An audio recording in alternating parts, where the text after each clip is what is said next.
Welcome to the longer explanation here for a Seven of Hearts birth card. The first thing we notice is that it's the first card on the Venus line, and the Venus line, with the exception of the Two of Hearts in Neptune, is on the Neptune column, is characterized by odd cards. So we find a Seven of Diamonds, we find a Five of Spades, a Jack of Hearts, a Nine of Clubs, a Nine of Spades, and then the Two of Hearts. And then we have a wraparound for Neptune and Pluto. That's the King of Hearts and the King of Diamonds. This isn't an exactly easy life path. With two sevens and two nines, and the likelihood being rather high that one of the sevens or the nines is also the planetary ruling card, this is a life of trials and tribulations. Sevens and nines are not easy for humans. Sevens are about spirit, nines are about endings. And humans usually have problems with both of them, both with the spiritual side and with the ending side. Why is that the case? Because we are ill-trained, ill-equipped, and spend our time rather with material things than with those where the matter actually comes from, and that teaches us that anything material, be it people, places, circumstances, any kind of thing, has a lifespan. It means it comes into existence and it goes out of existence. The constant ebb and flow, the in and out of life itself. And if you struggle with that, then obviously that has a direct impact on your emotions. And your emotions are your energies in motion. That is exactly your life experience. So here, with the system of Cardology and with the Seven of Hearts being a beautiful example, we learn that neither spirit needs to be feared nor the endings, or so-called death. If we integrate this, then we make space for the spiritual side, for spiritual components. Neptune is predestined for that. And we make space for endings, being generous, knowing that after any ending, something awaits us that is of a higher order. So let's have a look at the life path of the Seven of Hearts.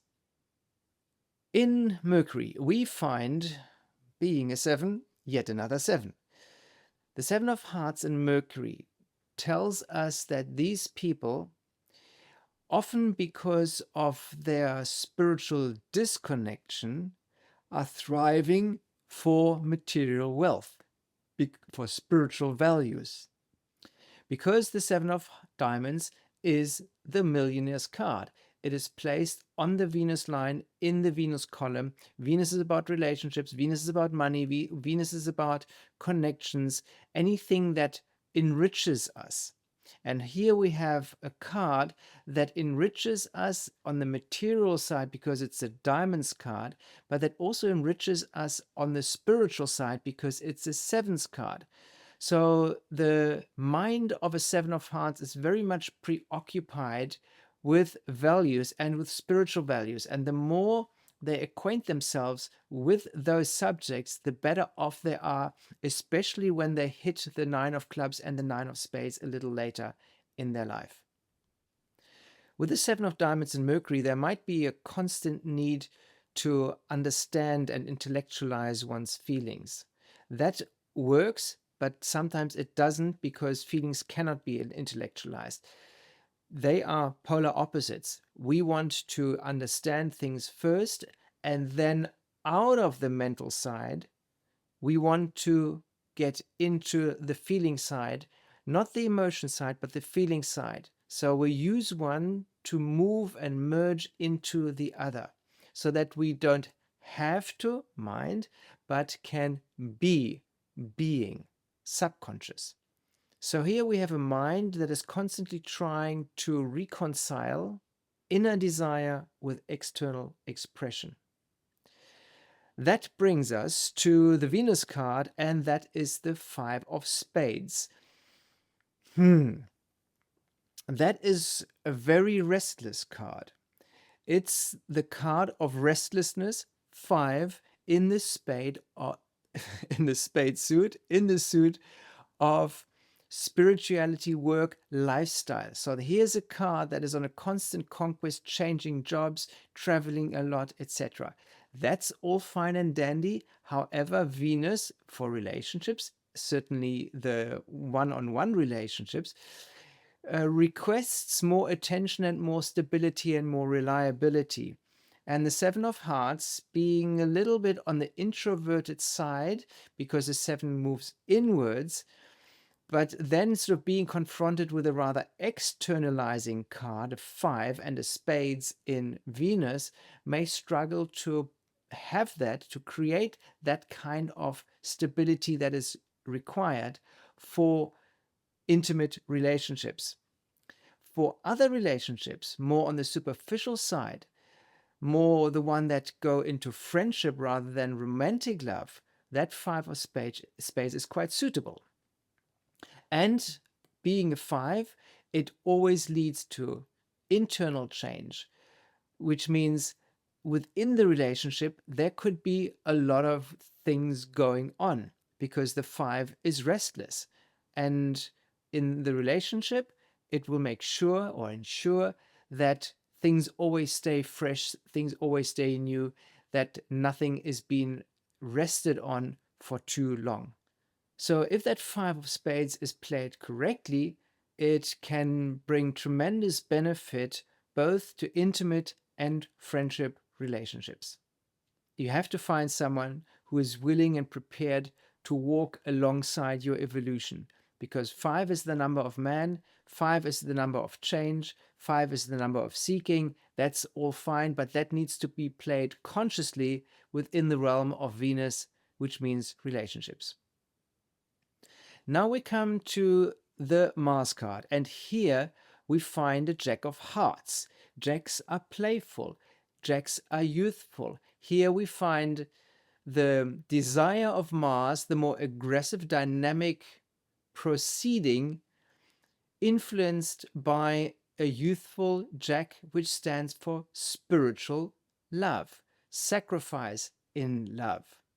So here we find humor, we find wit, we find risk-taking, but all cloaked under the rather loving Jack of Hearts, which is the Christ card, the Jesus card, because it sits on the Jupiter column in the or on the Venus line, nailed to the cross, so to say, bringing benefit, Jupiter, in matters of the heart, Venus.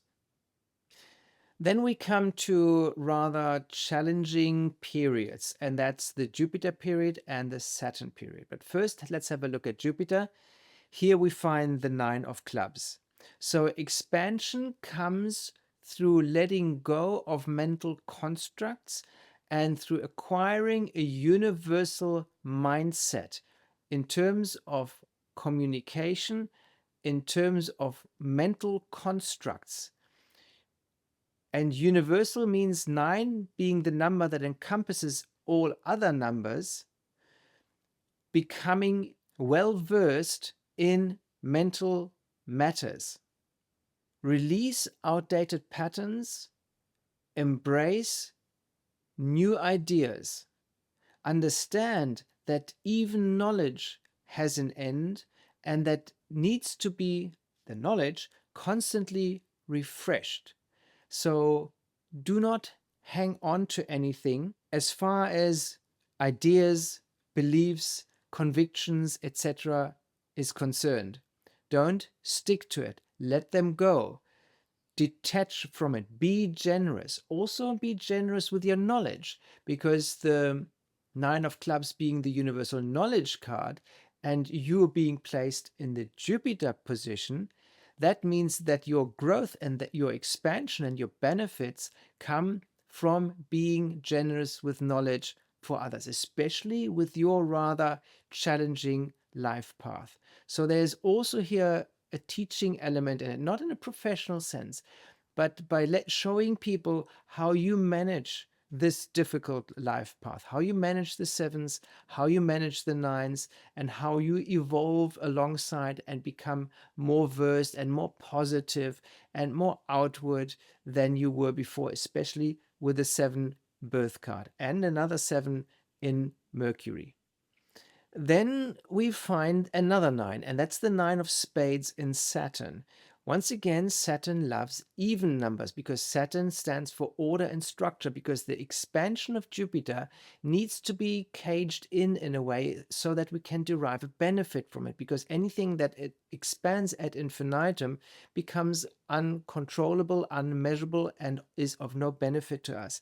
Therefore, Saturn comes, says, okay, we need borders, we need barriers, we need boundaries, we need order, and we need structure, because human being relies on that in order to move forward and to progress and to advance in life. But here we've got a bit of a challenge, because the 9 of spades is the double death card, because the spade suit is the last suit and the 9 is the last single digit number before we then move on to the level of 10, which is elevated and which is a very strong card. But here we have to let go and understand that letting go also creates order and structure, that the endings and the death doesn't mean the dissolution. So life hands that 9 of spades and Saturn trials, tribulations, initiations, loss, closure, surrender, but all to advance you, to teach you that letting go is good, that holding on can become too strict, and especially under Saturn, because that's when Uranus later on kicks in, because Uranus reminds Saturn that sort of holding on for too long is detrimental, because that's when we become too rigid. But first, we need the order and the structure to understand that this comes in the sequence, and that for the 9 of spades, constant endings, constant losses, constant letting go, surrendering, lessons under Saturn are the order of the day. And especially for the 7 of hearts in that period starting age 52, because that's when the person enters the Saturn period for the next 13 years until age 65. A 2 of hearts in Uranus tells us that the 7 of hearts is drawn to rather unusual relationships. Maybe they are forced to it by the presence or through the presence of those 2 nines and the 7 in Mercury, and being a 7 themselves. The 2 of hearts is seeking union, but Uranus brings in the element of surprise, difference. So that could be rather unusual, and they may have to also pay a little bit of attention not to attract unsavory characters, which could, it doesn't have to, but which could be caused by that Jack energy in Mars, because Jacks don't want to grow up. So here you are drawn to people that reflect your inner vision and not necessarily societal norms. You seek the union, but beware of codependence, which is always a risk of the 2. Under Uranus, maybe your relationships look more like friendships. Once again, that could be emphasized by the 5 of spades in Venus. It is also said that you long for emotional connection that honors your uniqueness. Longing for emotional connection, 2 of hearts, that honors your uniqueness, Uranus. Friendships often evolve into something more, which is actually quite nice. So don't jump in head first into relationships. Maybe that's a piece of advice, because the 5 in spades is very inclined to do that. And the 2 of hearts in Uranus may emphasize that. But take your time, step back, maybe express the 7 energy, go inwards, reflect first before you commit. That brings us to Neptune, and then we switch the lines. We are now on the Mars line, and here we find the King of Hearts. And Neptune is about dreaming, it's about illusions. And with the King of Hearts, in that position, the dream is to lead king with a hard heart. Very easy. You hold a vision of emotional maturity where love is expressed with dignity and spiritual power. There may be illusion or longing around romance, but the deeper gift is unconditional compassion. You sense the divine in devotion. Yes, devotion, Neptune, spiritual devotion, King of Hearts. The King of Hearts as a birth card is a card that loves the children more than the spouse. Here it's a Neptune. So once again, it's a very strong love card, and it's a mastery in love, and it's a mastery in spiritual love. So towards the end of the life, the Seven of Hearts is then graced by the King of Hearts. It has the ability to elevate the way they love, the way they feel, to a higher level, to the level of the court card, to a level of a king, where mastery is eventually accomplished. That's a lofty goal, but it is certainly possible, because the trials and tribulations that the Seven of Hearts experiences throughout its life prepare it for a higher level. Many people falter, many people fail, but those who don't are being richly rewarded with the highest form of love. That brings us to the last card, and that's the Pluto card. In Pluto, we find another king, and that's the King of Diamonds. So after the highest form of love, we arrive at the highest form of values, not in the life sequence, but in terms of transformation, ego, death, etc. So here, the challenge for the Seven of Hearts is to become successful in business and to obtain a higher understanding of values in general. That may often be tricky if we are mired in emotional struggles, when we suffer, when we see ourselves as victims rather than as conscious co-creators and makers of our own destiny.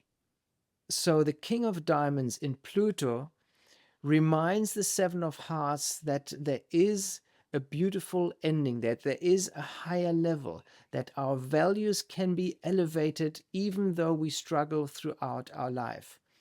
And as the Pluto card is a lifelong card rather than a period card, this card reminds the Seven of Hearts that there is this elevation, that it is possible to acquire mastery in terms of values. And when we have our value compass right, that's also when money follows.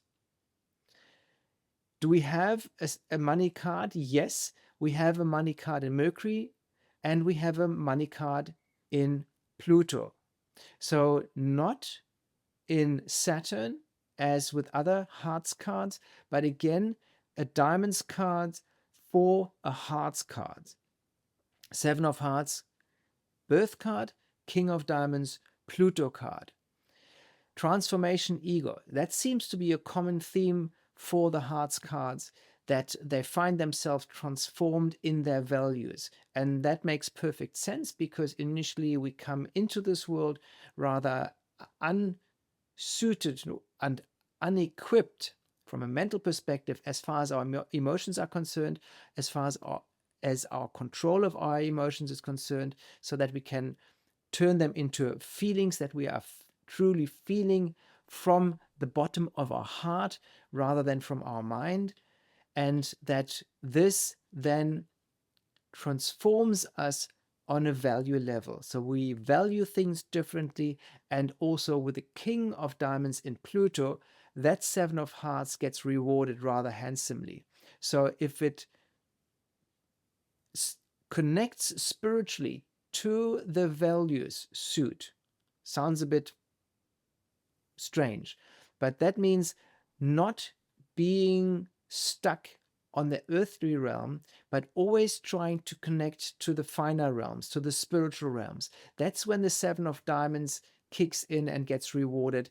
And that means that it can work beautifully in conjunction with that King of Diamonds.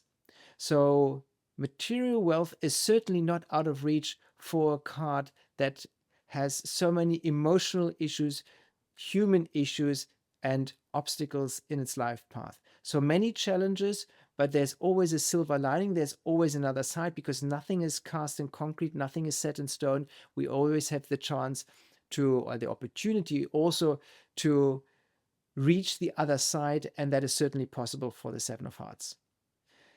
I hope you liked this. It was a bit longer this time, and if you did, then I'll see you with the Eight of Hearts, the Playboy card.